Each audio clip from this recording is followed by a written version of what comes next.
Ce qui est vraiment spirituel à comprendre que le Kwasala qui wana les âmes B. Je respecte l'excellence Mouyej. Mais pas toi, tu n'as pas tina. Mbalo na bayana ba bombe ya somo. Na bandi tena suka na tangi kombo ya excellence Mouyej te na 2011. Ngai Deniles Yann de Grâce Lydia Mayola Pasteur El Kaoulou. Na zwa kibini. Deniles a zwa kibini. Ba ayebisa kibini. Au cas là où tu kangi bango te simbité choué, qu'est-ce qu'il faut faire? Yoga pasteur basolo baton na deuxième plan. C'est grave. En fait, et ça quand on a moni bango na miso na maman tsala baza na plan B. Ba na plan B. Quoi prophète pasteur nini wana? Ba politicien mingi basaka makambo na butu. En fait nangina tuna nani azalaki ko présider réunion wana. Excellence Kimbuta. Mesdames et messieurs, fidèles internautes de Les Nazariens Télévision, Bino Sobulingaka, chaîne chrétienne, Bino, chaîne Abana Nzambe, chaîne Wapi, Bozora Mate, chaîne Wapi, Bozora Kabile, Yamulimo, Bino Nyo Sobozali Kolanda, la suprême télévision, Botena Bino. Yamboto Banda, na annoncé sujet, na lingi bo s'abonner, bo s'abonner, bo kedebisika, bakomi en rouge s'abonner, ou cliquer wana. Si vous cliquez sur il y a une cloche de notification et qui permettre aux alara toujours à l'heure de l'émission parce que balobi était awande musala tozali ko sala musala oyo ezali ko sepelisa bino mission na biso ezali kakawana. Nazanga mon côté balandi nangai naza na maman Tiffany la princesse de l'Éternel députée quoi députée quoi dans fond na message na bongo parce que et ça va qui tombe makasi tango lobango voilà la suprême. Voilà, Nazana Maman Tiffany, vous comprenez déjà que Nazana y est. Moté, Nabino Nyonso, merci parce que Namoni qui vous abonnez déjà. Maman Tiffany, bonsoir. Bonsoir, Diane. Bonne santé. Oui, tout est grâce, on est là, donc en forme. En tout cas, ça se sent et ça se voit. La République démocratique du Congo, non commence. Mais moi, je suis là, Congo, Mbutumbutu, na rythme, on est. Au Congo, en 1960, ils avaient Mbutumbutu, pas dire. Il y a et belé pour comprendre que ma solo est bandit déjà. Nous avons annoncé déjà que tu recevoir na plateau na buso lelo prophète Ngefa. Oyo asali la mort de Jésus. En tout cas, il penza abanga kane sur le wate parce qu'il y a kufa kala akufa na Yesu. Donc quand vous allez koyambaye azali koya ko sala réplique azali koya ko sala ezali par rapport il y a émission oyo to yebaki na koyambaye dernièrement bolanda ki yango esali rage na réseaux sociaux ba millions na lobby hein toke awa pa ya ndako Mouyej awa baba tumabe mbaloyo nako mbaloyo mbaloyo nako bimisa baba tumabe donc yo kana bisa maman je na bisa yo attention avec la mort de Jésus hein? Attention au monde hein tokei na ndako ya Mouyej awa na cité yango kitoko mona nini belle vie ndako na sebwe esika na monaka cave bato babumaka bato na kati s'il vous plaît. Yokangana loba. Engagé penga na soroba. Engagé ngai bo banga na soroba. Na monaki. Tozalaki on a pas le président de la République ya quitté. Tous les conseillers, directeurs à cabinet, ba gouverneur, tout, ba pasteur. Tozalaki ba somi, ba Kenza, sauf sango. Na monaka ba sango te. Comprendre de ça qui wana. Ezaki nini? Hein? Mais toi t'es catholique. Toi t'es monsengo. Mais mbongo combien bimaki wana kan Kimbuta donné tala catholique non catholique azalaki opposant ya Kabila hein la manifestation wana c'est quoi hein parce que catholique azalaki kunate pourquoi tant to moni pression en catholique eleki ba convoquer bato na nyos na ba musulman to zalaki na kati bit nango za réunion ça m'a dit moi j'étais à l'intérieur bit nango za ki bananza yango ba mona ki bazo beta ba catholique ba soda ba kotaki na ba kiti na bango non hein to télé la catholique to panza bango parce que dans la même personnalité juridique. Maman Tiffany to yamba mosala nzambe prophète Ngefa Lusako moi suis moi ndé ngolo bani ndé pays aliawa. Et l'autre, c'est une crise politique qui m'a cassé. Oui, mais Maman Tiffany, c'était Zokisa Nzoku, Atanandoto, Abosala Kangote. Prophète, tu continues à maman, comme la mission, il y a deuxième élément, tu aussi dans la bande de Kobalanda et Bandé. Les prophètes à l'Obaki, les Yalichi Solaya qui pour répondre au prophète asalandaki mais alanda lisusu eza te ke biso nde tokobakisela ye maloba bongo tokozonga na mwa nsima ya ntango tokei na ndako ya moyeje ndako na sebwe esika namonaka cave bato babomaka bato na kati. Quand un prophète arrive ici, il raconte des mensonges. Il y avait des charniers où il y a s'il vous plaît. C'est extrêmement grave. Mais évitez ceux qui ont piaka. Les autres qui va passer, c'est transformé il y a politique. Elle a donné beaucoup d'argent, 5 millions. D'abord, ceux qui ont présenté mes excuses n'a été et qui a continué à entacher honneur. Il y a quoi entaché? Non, non, dans l'état des droits, on a un prophète. Ceux qui n'ont lobby, pardon, tout ça. Mais je sais que ceux qui sont vraiment prophètes, au moment où je parle, il va se mettre à genoux et il va demander pardon à Dieu. Mais il a rappelé, ceux qui sont vraiment spirituels, à comprendre que les âmes et il faut qu'à se repentir, parce que démocratie et c'est clore. Batouba Yaba critiquer gestion Nabiso, nous sommes d'accord. Batouba Yaba critiquer gestion Kabila, nous sommes d'accord.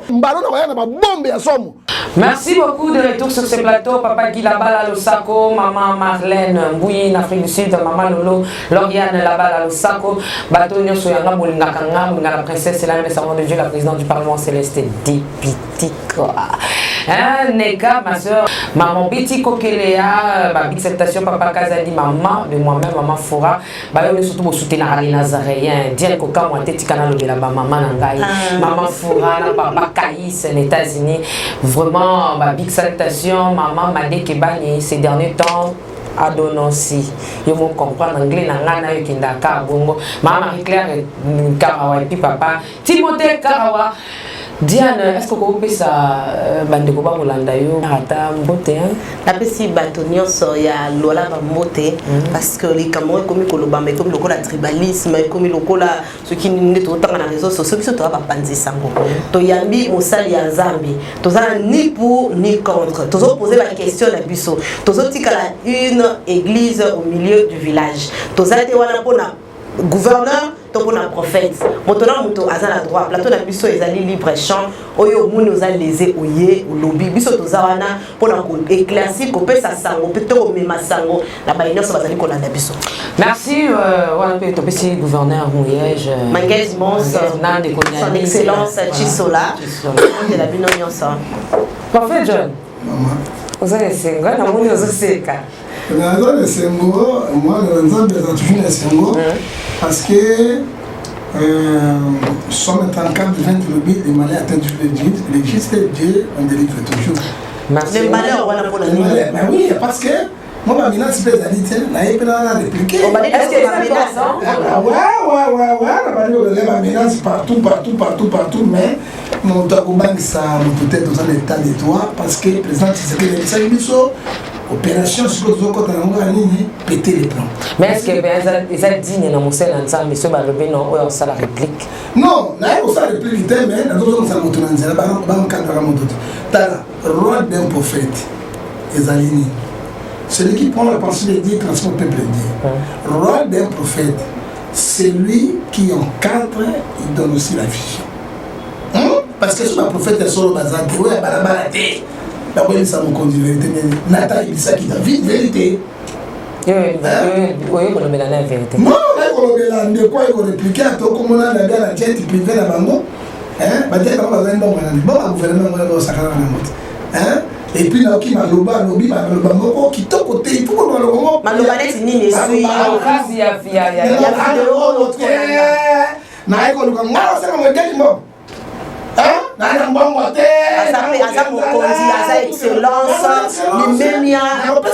parce que tout autorité vient de Dieu, je respecte l'excellence de Mouyege. Je respecte, mais pas toi, tu n'as pas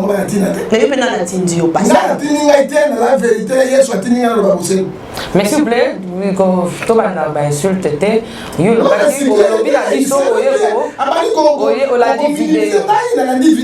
n'est pas catholique. Ce n'est pas catholique. Est-ce que je m'as dit que mon Photo boy là, t'es pour ceux qui boy ils ont ma tata, liboso caméra, loba oyo ngolo. Bon, naiko bande kwa ngoko mona yana nyoyo. Ndeko ya ni tiso. Ya ni que tu tiso kwa to c'est pas comme on a wana éviter ce qu'elle va dire. Ah moi là-bas. Ya ora là ta ba sana kisasa. Là bina kuna bila za mateo ya na kisasa solo. Alors il faut dire la vérité. Mais c'est Yannick qui va répondre à vous. Dans la dernière fois, aujourd'hui à Makassi, on m'a dit que il y a des millionnaires de millénaires qui font Batika Moun. Et puis, 1 Timothée chapitre 6, verset 10. Et l'objet, bon, il y a source de Nakambo Mabé. Si on a un bon, on a un pauvre, un pauvre d'esprit, on a un autre, on a un riche. Très riche. Attention, tu obtiens mon sapi. La montre, sur un homme de Dieu, Somme 105, verset 15, ne touchez pas mes oui, ne faites pas mal à mes oui. Somme 106, verset 16, ma télé qui a rendu à Moïse, ma belle fou, ma belle qui va. Colonel Samoussala, et vous ramassez la voiture sur ma belle. Comment on va y dans l'avion, n'a pas y a la réplique, tout se réplique de Wérani. N'a pas qui bon moment il fallait la bombe en Zambie. Banana bandi. Tena suka natangi como ya excellence Moïse te. Natangi ni azaki ministre intérieur ni gouverneur. Dieu m'écoute. Je suis devant Dieu. Natangi comme on a été. Et là qu'on a loba kiboy. Nakobanga zambi. Nabo solo. To ça qui va comprendre ma béni na mbuka. On a 5 ans de patence. Ya mi bari na lobi boy. Banda ko kanga. Na lourd de charge na mutu na bala baine na koboka yango te. Lourd de charge yango ezali na 2011. Même on dit dans sa reportage nini. Na lingi bino bande basala na bosa lokola na. OK. Na mona na zolo baba mais quand je parle na boka mais na lourd de charge. Mona na nza ba mais yolo ba kamba bosa na 2011 boye ba ke na bi dikamwe nzambi. Ayi to kene na RTNC. Ngai, Deniles, Yann de Grâce, Lydia Mayona, Pasteur El Kaoul, tu sais quel est notre joie. Président Deniles, côté de l'Otaguine, il a bien dit que pour démontrer que c'est grave. C'est grave. En 2011, Baban des années à RTNC. Vous connaissez combien de personnes? Dans le Baki, Ngai, Pasteur El Kaoul, Yann de Bazali Bangonyoso, Lydia Mayona. Denis Lesse. Et puis la nani. Tu as 5 ou 6. Tu as 5. Nangai 5. Mais les autres très apôtres. Vous avez 5e apôtre. Tu es 5e ministère. 5e ministère. Tu as un NTNC. Tu as répondre, tu as répliqué. Tu as courage. Tu ne peux pas le dire. Courage, tu as zone balango. Bino ne battre c'est le gros 5 peuple congolais pardon. Mais yo quand na sali to na plateau. C'était 0 heure. Tu as proclamé le premier résultat.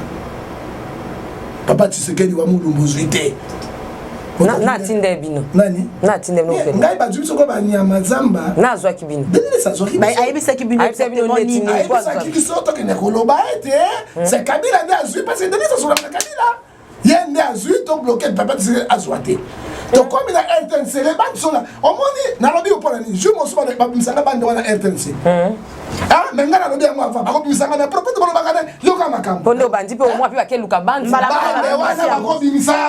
C'est pour ça loba yango. Na lobi to kosaki. To loba ki bo sembote. Olia fi mwambongo le bosi. Na na moto ezo filmer ku fe ngana butu na kan kokolo awa. Pa prophète Denis a fait ça banda mama Tiffany obi ke banda mama banda prophète ozolo ba montant oyo lia kité. Yo zolo ba ka ke ngana lia to kenda kaka ko kenda kaka so panye ba. Na lena koloba. Na kende ke pa mokia. Asombi na moteur na kamina bomba yango. On a qu'un pas présent dans comme ça bien pour avoir conseil. Zo mo lo ko tena carburant. Combien? Te wana ba lo bagati. Ni ça même pas. Tu vas dire lo ba lo bagati. Ozo kana lo bagango. Ma la corruption boy na zoate pour na ko lingango te. Na tubela ki na peuple. Olingi te mo lobby quand même. Na lobby yango. Na ko tubela na les nazariens, chaîne chrétien. Na lobby le Cameroun na lo ba ba chaîne nyos. Mais au chaîne chrétien peuple limbisangai na du courage wana na koki ko même mokumba ya mune na défendre mboka na lokuta mosala na lokuta te donc Oko sabato mais conscience oko sabato na bimisi yango. Et je crois peuple limbisi na la vérité. Na yebisi ndeka comment est Josar ton comment est Yannick Chisola. C'est quoi? Bon quand on joue courage, il faut qu'on joue courage. Il y a aussi un peuple congolais. Pardon, c'est que vous avez le peuple congolais. Vous avez le droit de répliquer. Tant qu'on a bandaki makamunangai tolobi bo j'ai craint Dieu, créateur du ciel et de la terre. Natangi kombo ya excellence mouyejité. Tant qu'on te contacte na réunion, je n'ai pas vu l'excellence mouyej. OK. Azala qui n'a été. Photo banga nzambe parce que batalaku ne bazo boma bakonisa batalaku. Oh sakara wana. Tout sakara ne zo boma bango. D'ailleurs Bible zo ebisabiso et dans Jacques chapitre 2 verset 9. Ce qu'on a qui fanatisme est comme un agresseur. Maintenant, comme excellence, je n'ai pas vu dans mes yeux la monarchie excellence moyenne. Mais tout ça là qui réunion, parce que tu rencontres moi je suis intellectuel, je ne peux pas entrer dans la maison de quelqu'un comme ça. Il faut tout la renseignement. Donc il malembe prophète. Au lobby que yo otanga ki loba ki te que gouverneur son excellence azala ki na kati ya réunion. Mais ba réunion azali ko confirmer que Salemaki na kati ya résidence parce que to tourner ba sentinelle ngana ko ta bulu kete. Mais si ko bango ba lobby boye et ma campagne loba ki bango ba na résidence na Bellevue te. Na Bellevue na ma campagne na résidence kunate. Bango ba lobby baza na résidence na haute tension na ma campagne. Si ko likambo Bellevue na ma campagne wana oboti ngo lolenge. Bon, merci maman. Yo mona caméra ndima déjà iba azoimbo. Na tuni yo caméra sika samba bandeli tesuka. Yo ka caméra bike na zoimbo. Kaka na signature na ibite ngo vol intellectuel. Hein? Oh ya solo ba wana ba benga on est éco intellectuel bien organisé. OK? Ngai je suis pas na boutique. Non, contre la résistance, il y a Moutouba qui est belle. Bakondi, gouverneur Kimbuta est là. Ah, c'est. Tout ça, qui Kimbuta dit. La Katia Réunion. Dans la Kimbuta, Azara qui conseiller, Nani Kabila, Koufina Noté, Azara qui wana. Hein? Conseiller à Kabila, to Kabila. Kabila, Azara Kati. Conseiller na Conseiller na ye. Autorité, non, so, bato na mona qui bango de qui ba moupe, na évêque. Bon, au monarchie. Badeni c'est tozalaki, Kakenza tozalaki, presque nyonso tozalaki. Nanda kuya eza wapi parce que balobi ma campagne. Haute tension to Bellevue yo ezalaki wapi Bellevue wana obaki wana. Comment je prends de ces zalaka? Je prends de ça ma campagne. T'es eza GB. GB. Ndoba na ibi ngabe mona kisasa te bande ko misana. Naza kinwate. Mais so ba kena boyoyeba. Na yebi yango, shoprite yango yo. Nanga mona Bellevue. Banda ko kito Bellevue non? À gauche. Ndako moko ezana rentrer à kokende boye, ndako moto koti. Appelle ça sur adresse. Moi je suis arrivé avec mon frère mon ami. Na fungoli mama ngo suspect ba type pembe le tout ngadi. Oh ba oli abiso toni na ibite politique ezabo. Na appelle ça que invitation. Mais nazali parmi ba 13 membres. Très important. 13 membres au conseil, il y a l'église de réveil. Il y a Denis Lessi. Donc c'est le prophète Denis Lessi qui appelle ça qui est invitation. C'est officiellement à l'État. OK. N'a pas invitation. Et tant qu'on a un quota, il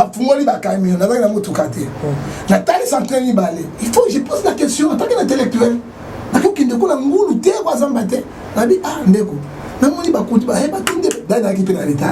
Parce que là, il y a un taxi, moto et coupi, la taxi comme la l'état.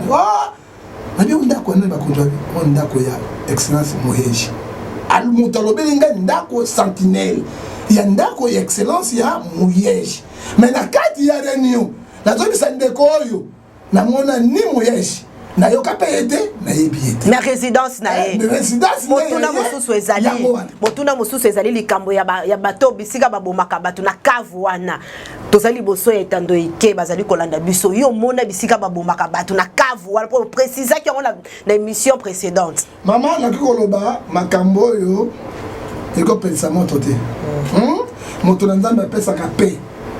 Mais j'étais à mais il faut faire beaucoup de temps parce que dans la vie, il y a une opinion. Opinion, il faut dire la vérité. Dans le but, il y a un parce que n'attend comme excellence moyen jeté bon babilo na bango makaka belé mamoni banda ko ya cave sous sol na kende ko ça petit besoin tango na comme ça petit besoin boye na baluka boye na moni loko moko moi mystique ah bon na habité to banika ka fufu to basaka ni na habité ozomona bon mais penser na kanisi ya penser na ngai parce que na moni makila mutu il faut dire la vérité mais pas sur la moni na bi o banika ka babibende banika ka batondenge ni ezali penser na ngai mais non na lobakeni babumaka bato kuna na moni babuma batute mais na moni yango déjà c'est na bis mais sinon intellectuel ko bangi na kema ngi taf na koma kenge na tango su kokote na bani ko tambola bo na yebaki ko to nazo nana obimela na ebité na monaki bakade na makambe bele moni babibenda bato sala bon ezali ezaba bibende ne tani mituka ibibenda on a biloko banika ka boye o banika ni fufu boye sala boye na mona ki okola ba nini boye peut-être moi banika kene na cave nga nini coffre moko boye ou bien sika mo babomba ka biloko ngaso nazali awa soki ba meminga siko na okeni oyebi place wana na okota na kolo ozomona na bito ke bito kota sauf ba changer mais na lobite ke ba bomaka batu wana motuna mosusu ezali mona ki yango suspect na bita soki ndako na baninga ba fufu to ba pondu na ebité mais makata na moni yango ezali na sa cave te ezali na cave na kati mo kitika kuna dans toilette yango ezali côté quoi toilette yaki na se na cave kuna na cave boye ba toilette boye mais tu as la curiosité parce que ndako moto ebité au sala ngo mekenga kwa yoka sikoyo tanga bima boye na kipepe kile na otala mo boye na moni biloko wana bona ebité bon tu n'es pas batute na ko tu na batute parce que wana so tu ni bato ba caméra ezali on ndenge ni alors ngai penser na nabi et ce que c'est ma bête un homme de doit dire la vérité non le mensonge pasteur lobe aux intellectuels l'invitation nyonso tomba pesaka ba komaka objet ya réunion to ya convocation to invitation ya bino na invitation ba komaki nini parce que parce que ça est très important to éclaircir opinion ba o bazali ko landa biso o soit qui invitation ba politicien mingi ba saka makambo na butu na moyi bo na ba mote bo ça rien na butu oui ça na butu ba politicien mingi o mona ka na moyi même so nga yambo ya mona moyi te yambo na butu na ebiti na mote na lo bangi na invitation to kendeki je dis et je répète excellence azala quitté na moni excellence gouvernement azala quitté mais ndakuna ye mais ndakuna ye parce que sentinelle a ebisi biso ngana master ngana ben na kufa o ndako na tuna ndako ya nani boy ndako excellence moye jiti dans 2011 na 2011 dans la makambo na lobaki ni makambo azala ki gouverner ni makambo ya il y a 2015 na lobaki ya moté oyo na kota makambo yango alors mission to kende kini ezali complot contre l'état congolais peuple congolais en fait on a toutes nos questions ezaki nini parce que nati musema telemaki et puis c'est pas ezaki majoritaire to sangana parce que ba marche yo so ba ye to sali beaucoup ne yo sali masikoyo il dépêche contre tout cela et puis na ba plan na bango wana si manango ba tuba mbongo ba kaboli ba mbongo ba tio subabini en fait na tuna nani azalaki ko présider réunion wana excellence Kimbuta nani akabolaki mbongo Kimbuta pasi ordre na secrétaire na finance a ko jouer mbongo ne abani okabola ba tout bazalaki wana c'était Kimbuta prophète n'a tout non au côté na ba réunion ya modèle a bon combien de fois combien de fois na côté pena mingi pendate mais na action o ebele na toujours invité pe na zalaki l'action combien de fois combien d'actions éclaircissement na opinion maman tant que vous préparer stade de martyr là o mbule beta o mbute bela ngana tikala kuna na ko sambela za mbule panzaba et là réunion na zaro présider réunion na ya mbule beta mais babengaki ba monseigneur nyonso à part catholique monseigneur Bokele ale Denis Lesse ba so stop président ya kité mais pour faire que fanangi na tout non nani o alobaki ke boko bo sangala bo zali bo ezaki mayela mutu azopesa non poto longa catholique esenge to zali boke moko poto panza bango poto to sali bango to ezalaki batu ndengolo bio tangi ndeko le sénateur Kimbuta ya lobaki apesi no ordre est-ce que zalaki mécanicien ko utabi pa ina pa to zaki ordre et que ba pasteur sengil bosa la boembo na zalaki ba pasteur pambate ba pasteur ba zalaki nyon sauté ba ba kene ko ba représenter ba pasteur hein ba représenter ba pasteur ya ibele e ko kwea na ba représenter wana pona ba kabola na ba pasteur na ba église malheureusement mbongo ba pesa ka iko maraté ezaka na ba 12 apôtres ozomona et puis deux marches moko zalaki oyo catholique ayaki pona kosala marche moko ezalaka wana ya monene alors yango tokendaki bazala stratégie te lokola bino église de réveil en 2011 année nini précisément 2011 nayiba ndenga ba 2011 kotanga marche osala ebele mosengo ozotomboka alors lokola bino bozalaka mpe ebele bozala confession bozali bino nyonso bosala affrontement ndenge ezoleka sikoyo idps contre FCC c'était la même chose parce que IDPS pas le président Tshisekedi bon parce que na nzambe tant que bozala ki wana bolobaki nini tant ba pesi bino likanisa ki boza mebele parce que ezaki basali na nzambe ezaki wa diviser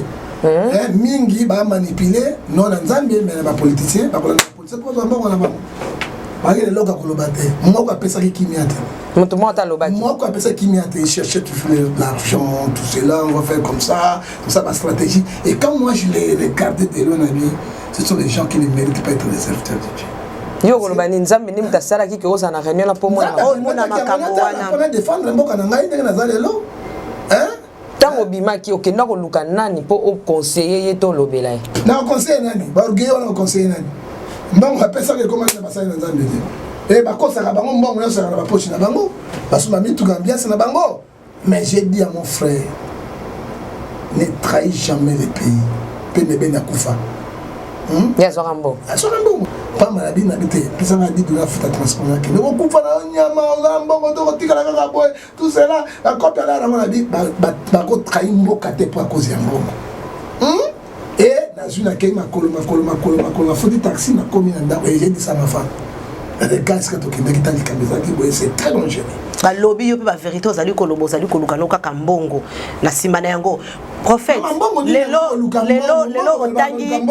otangi kimbuta mbongo na kele pa kabila so na lingi mbongo lelo na ko puye kabila ni mbongo ebele na zwa kite so na lingi mbongo je pas kabila je dis la vérité prophète lelo otangi kimbuta mutakabela kimbongo mutasala kiboto mona kitango kombo ya Richard etanga maki atindi muto ya kosala droit de réponse ya kimbuta peso alandi lisusu likambo ya kosala droit de réponse est-ce que yo za capable ya koya koluka suko sala réplique parce que kimbuta pas na bomo akufite makambo ndenge zali ko kende moto tonga oyoka bi en tout cas ngama mon prophète na zali ko bazali ko kosela ngama makambo et sengene na osala droit de réponse est-ce que za capable ya koya ko loba le en tout cas au pays à lobby à cause parce que ça vivant kimbuta assemblée la soit disant dans assemblée là non faut pas il faut dire la vérité mais il y a kimbuta ça il y a qui gouverneur la ville à Kinshasa c'est le patron de la ville tango likamo mabe zo kwa na mboka na eba déstabiliser pouvoir kimbuta le ngaki na kanina bako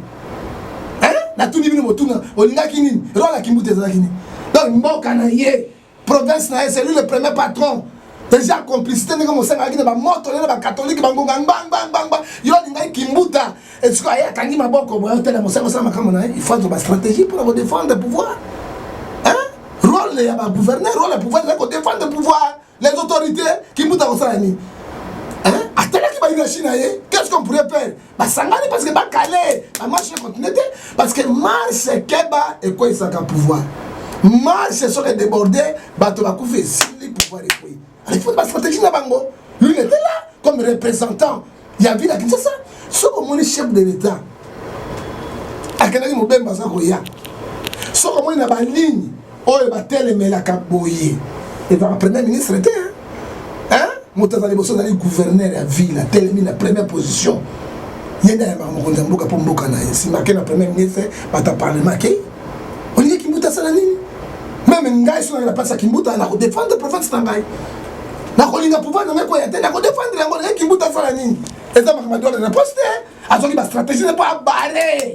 Parce que ma kamba catholique wana et ça le matin, et si matin, na ira china ye, il a salé qui musala na ye.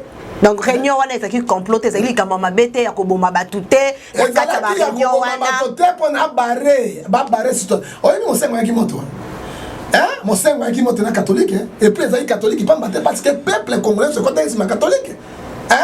On a babalé pouvoir de quoi y a été. Pardon, prophète Jean Gefa, to kenena to kokita na sujet au déjà. Na ba politicien au monaki. Na ba pasteur au bazaki na réunion, ba nani batumabe. Pour atta système au ba. Bangonyo so batumabe. Parce que nous nous ba tata na bango. Mais tata on peut ça conseil. Aucun pasteur appelle ça il conseil.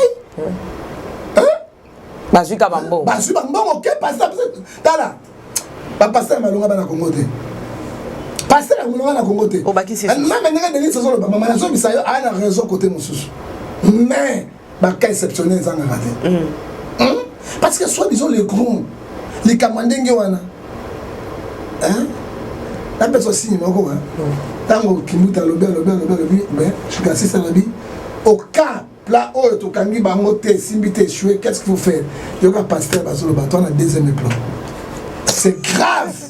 Pasteur mtalobi bon. Pasteur bazolo bato. Excellence, nous avons deuxième plan. Quand la réunion wana. C'est la pardon. Prophète. Et ça tango na moni bango na miso na maman, tika loba tango na moni bango na miso na bi, ce sont les gens qui ne méritent pas. Baza na plan B. Ba na plan B. Wa prophète, pasteur nini wana. Lobi na na C pardon. Na C, ntayo kate. Quoi il s'appelle mon touté. Il n'a pas d'eau, il s'appelle mon touté. Hey! Somme! Nous avons le plan B. Donc, vieux Dédé. Maman, ce que ça, on a pardon. Na vieux Kaka. Donc, voilà, oui, que va na plan B.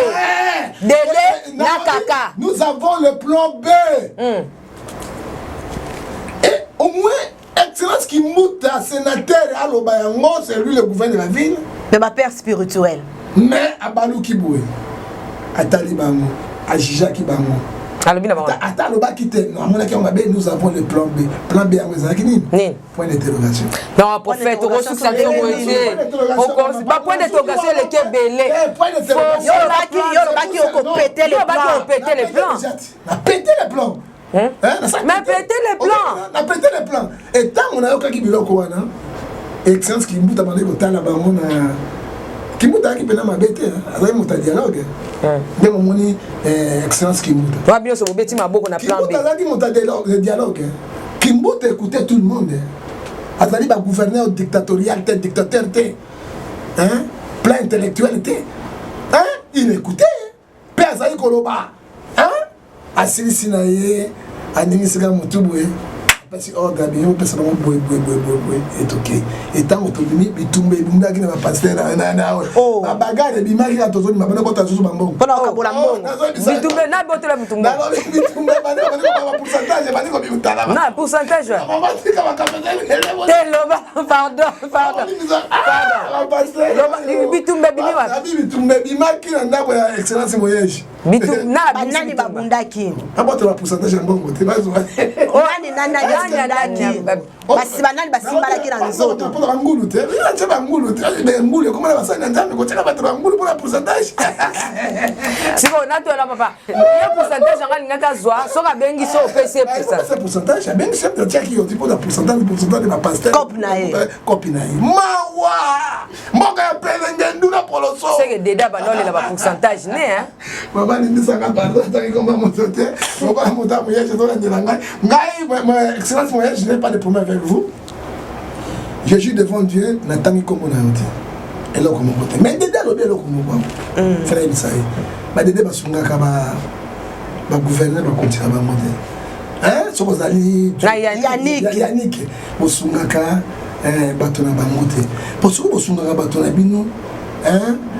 Rôle à directeur, ni le porte-parole, ils n'avaient pas à défendre l'ONAI. Alors, Mouyage, excellence Mouyage, Azaki ministre, la taille comme ministre. Mouyage, j'avais pas dit que la saga de New Moko, il y a beaucoup de noms. On est allé comme noté. On est allé. Oui. Ils appellent la attribution à ministre intérieur. Mais sur la ministre intérieur, Dédé. Toi, Dédé, comme Yannick. Mais. En tant que ministre, patron de la sécurité, il y a beaucoup de on exige aux amours. côté de mes mukuna te mukuna la papa ou ya botio mais attendez bon la justice ça là ma belle mais pourquoi on tenait la justice parce que justice bim ça là comme malamu te il fallait comme ça bon bas mo sala nzamba ke luka ayeba te ke parce que ya za ki pe mo konzi akon luka pe akon luka pe alors to ko ba sika nini na Yannick au moins na mi fundi yo moko ezo l'accepter moto bakanga ki onezime na boloko ezaki Yannick na bato na parce que il y a tant comme moyeshi excellence moyeshi par au malikambo atna ba mona justice mais Yannick azala ki wana conseil na pesa ki na mokonzi pour na bana mi balé bazoko bon pour nini pasteur mukuna pa ki na luka mwana ete ba solo na face ke funde kuna po bakanga non pasteur mukuna parce que tolanda ki yango tolobi na kati na mokanda ya Mathieu et biso na 15-4 pour me mokili to ça maman na papa to chef spirituel on ezime alekisaki il est ingérien to ba prophétie venant de Dieu parce que c'est ya to ba atakoni ni ataka soka ni ati yango wala penze touché yo kana biso lo mo ba confondre binote ministère prophétique ezali lo mususu donc prophétique ezali lo mususu un prophète moto ya te ya ba parole prophétique akosimba Daniel akosimba Ezekiel akosimba Apocalypse oyoki yango okoyoka ye on a prophète moi j'ai gagné ma clé pendant 12 ans asimba ke bikaki nzamba ibisi bango non wana mosu pelengeni le kuta mosu sola na don prophétique tu peux avoir don prophétique mais tu n'es pas un prophète attention ozomona tango bana wana ba bendana kimi oyo écoute pas l'excellence moyenge après vous tenez dans la justice après qu'on nous rappelle je te dis quelque chose aujourd'hui les camarades pasteurs mukuna président c'est sur les nako abengaki mukuna abengaki mwasi wana basololaki apesa kipe atna dans la justice mais mwasi wana nde na sima bato mosongolo akena mona justice c'est ça que oyo bakodi bakosala mais yazo bimisa secret musu peuple ba quitter oh peuple avec raison bimisango et ministre intérieur même à recevoir mukuna à recevoir onizimi akoiko bimisango na bitano ikete et puis à lobby au cas où na lobby akom bazana jet akomema jet bakoya nango jet ta lobby ki akoya abi ana jet privé na bango bakoya nango mais tita yo ba jet pour yo landi na sa jet na lobby ba na avion bakoya mbonga letati bakoya mbonga letati wapi même bon moi peut savoir faire mais c'est pas grave parce que c'est important c'est mon côté ezali malamuté soit qui likambo ezali aga agité pour la nini je n'ai pas parlé ou citer le nom d'excellence Mouyej na moni excellence te pe na kutana na yete mais sentinelle ebisaki ngai na ba masozaki ndako ya excellence na soki wana. Merci, prophète Asuki Wana, John Gefa, na sujet Oyoyo, bouclé dans quelques secondes, sujet Oyo, Oya qui réplique, bouclé, sur les ans pardon, à Rosenga, Osengi, parce que Balobi peut Osenga pardon, hein? Non, pardon, Osenga. Non, bouclé casse, bouclé. N'a bouclé en goboui, n'a pardon, Osenga te, pe ba loko moko, oyo ba kote ya ngezati. Na maloba na ngai boy. Na mona gouverneur Mouyej te excellence. Azala qui pété na mona be mo komoko na ba plan wana te motonga na mona zalina kimbuta partout azala qui té pour na senga pardon na ko senga pardon te parce que na ko senga pardon sur na mona qui na fait loko moko na lobi excellence mabe parce que ngana serviteur de Dieu faut dire la vérité na kutana na été pe na mona été ata na ba dino ta mon côté ndenge na ko senga pardon j'ai dit la vérité mais qui dit la Bible maman Matthieu 16, verset 25 à 26, à quoi c'est un homme de qualité superpersonnel. Je n'ai pas beaucoup de respect avec le gouverneur Excellence Mouyej. Je n'ai pas de problème avec lui. J'ai dit la vérité, dès que la vérité, dans mon a été. Ce qui est les alliés, le va sentir. Parce que la monnaie va former que Ndango, il y a Excellence Nani, Mouyej, et là, va sentinelle. Et là, il va sentinelle. Bato ba forma ki biso parce que moto tozo na voiture on ndako ya nani on ndako songo ba lo bakana ba ketu ba na kata belle vie na ngambu na yango ozomona mais na senga pardon na moni pardon na senga excellence moi j'étais parce que je n'ai pas dit de mal de ba te panzambe so sala ki na koko senga penza mais pardon ce qu'on a pardon na salide peut-être moi libako ebeta maki pas na bango Natsanga Yannick, pardon. Excellence, extérieur le bel qui Yannick a répliqué. Excellence. Lui aussi il doit me pardon parce qu'il m'a injurié. Injurié. Je cherche l'argent.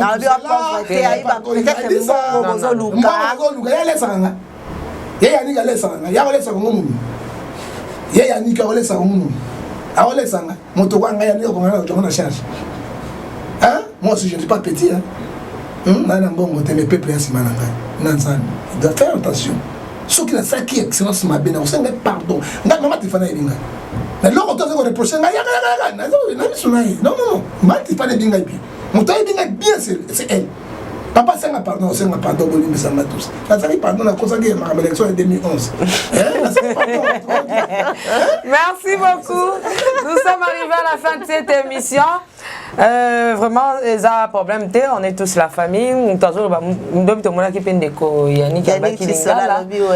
Papa qui fait pas le bilingala donc ils ont encore singa famille. Nous sommes les Congolais. Boza nous bandeko. Il n'y a pas de problème avec Yannick ou bien gouverneur. Ça c'est pas bien son alwa bokende. Déjà. Yoka. So bien so pa alwa ba nani gouverneur bino prophète Yananu prophète Yanoto nakutana na prophète azande kona. Ah gouverneur pena bengi yo. En tout cas tozokanga mokola lelo soki singeleli awa tomoni yo toko rappeler vidéo. Ndeko Yannick. Tifani na bengi to kelongo. Yo le bioko kende te so ba bengi yo papa. Ata biso ka rectifier biso ko kende fokara. Ngai nazala yo pozala. Mais oui parce que na l'hôtel lo benzambe ko do ba vérité. Te ya ko te atend papa muyeja. Bengi si ya la qualité ya nini? Na sa nini? Te ozende kona ete ya kate prophète to kabwa moi vino a sinde ko Yannick benga nanu prophète loko s'excuser te ma ajuster ngo bien alongoli nga na likambo yo na yebaki na ngate po gouvernement. Non, le gouverneur est innocent. Voilà. Voilà. C'est ça. Gouverneur Azala quitté. Gouverneur ok vraiment prophète na mon penda za nzambe aya tokabola moi 20. Point d'interrogation. Prophète comme ça point d'interrogation. Point d'interrogation. Lobby nzambe comprendre prophète lobby nzambe point d'interrogation de éviter m'emmener de changer. À tout moment on peut changer n'importe quoi parce que on ne sait jamais. Merci. J'adresse au chef de l'État. Parce que mon Moutou a koyebisa na Israël que lobi bakotake bino ezaki ba lepre. Na temps tozana j'adresse au chef de l'État. Na repé vous avez battu ni boya marabango na audience kamote TV et que la rabino. Et dans la souka na yi. Na tango ya crise munene boye. C'est très dangereux. Je te dis, en tant que prophète de Dieu, maman, on va les soins qui a boy, ceux qui ont zongeli, on dit maté, on évite le coup, aïe, les autres, ce sont nos frères congolais. Tout le monde dit Kambo, pour se diriger Mboka, Bissou Bototon, tout comme la souffrance, tout le monde dit. Je te dis, le col Nathan du Bossouya David. On a le Cameroun, les 11 de Cameroun. Et président de la République, nous avons une crise moko, na mboka, crise politique et makasi. Si vous avez bien, nous avons une crise au Simbi, parlement, le pouvoir judiciaire. Et le pouvoir exécutif est continent. C'est là où Makambo est Bimaka. Nous avons un exemple à Kourouziza. À la crise politique dans le Tanzanie, il y a un coup d'État bloqué. Kourouziza a zonaki na frontière à Congo parce que les généraux sont qui a Kourouziza va fonder les frontières, mais pour n'habiter tout ce monde, vous avez la majorité des chambres à Bango, le gouvernement à Bango, mais la majorité des peuples congolais. Bien sûr, la majorité na yo, mais tous ceux qui habitent ça yo, tous ceux qui font la mission, le cola. Oh, Bible lobby, Ephésiens 5, verset 14, toi qui dors, éveille-toi. À la prochaine fois, au coquille kobima les sous terre, na pays ezali na otobengi na blocage pe na trouble ya makasi. Là est-ce que banguna ba profiter ka kusala likam? Est-ce que kili kam na si prophète? Mais il y en a ba alors bazo lukani. Et c'est bazo lukani. Décision chef de l'État. Hein, pourquoi ba kamata ki ministre ouais a falsifié ba signature ya ça qu'on avertir na chef de l'État sans même la premier ministre accueil parce que ba le ministre de la justice a contre ba député article 107 le bien. Déjà les coup d'état constitutionnel. Les coup d'état constitutionnel. Hein, il doit faire beaucoup d'attention. Il dépêche c'est bon tika le ngena binu. Le ngena bu bozo kanga makamote bozo protéger mon compte 1004 na binote. Yango moni peuple et côté libino parce que to bale banguna nzela. Soki ayokinga. Et vous allez c'est mon nini. Soki ayokinga c'est son problème. Merci. Alors on appelle si ba kongomani sont boté. Surtout les Nazariens. Côté ma déjà, côté ma déjà. Les Nazariens ne montent pas tingai.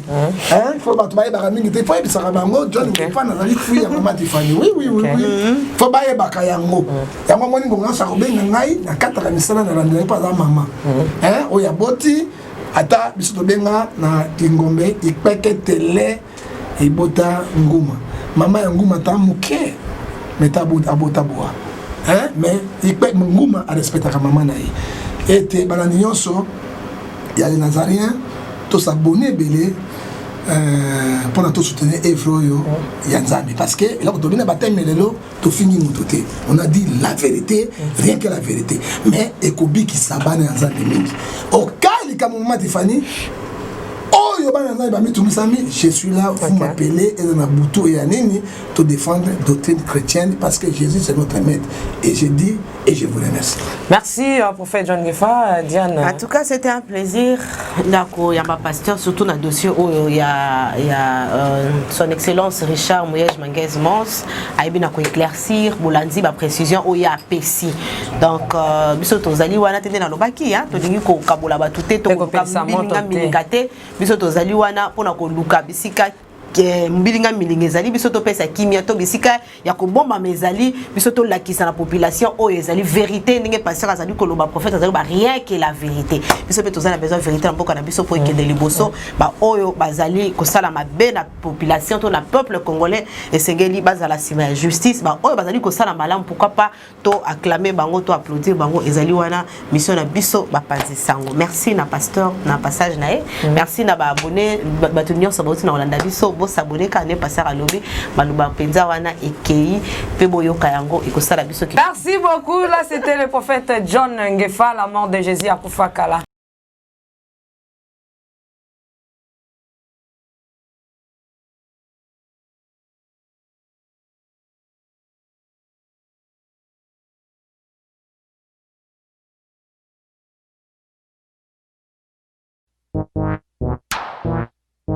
Bana Congo, pe mokili mobimba.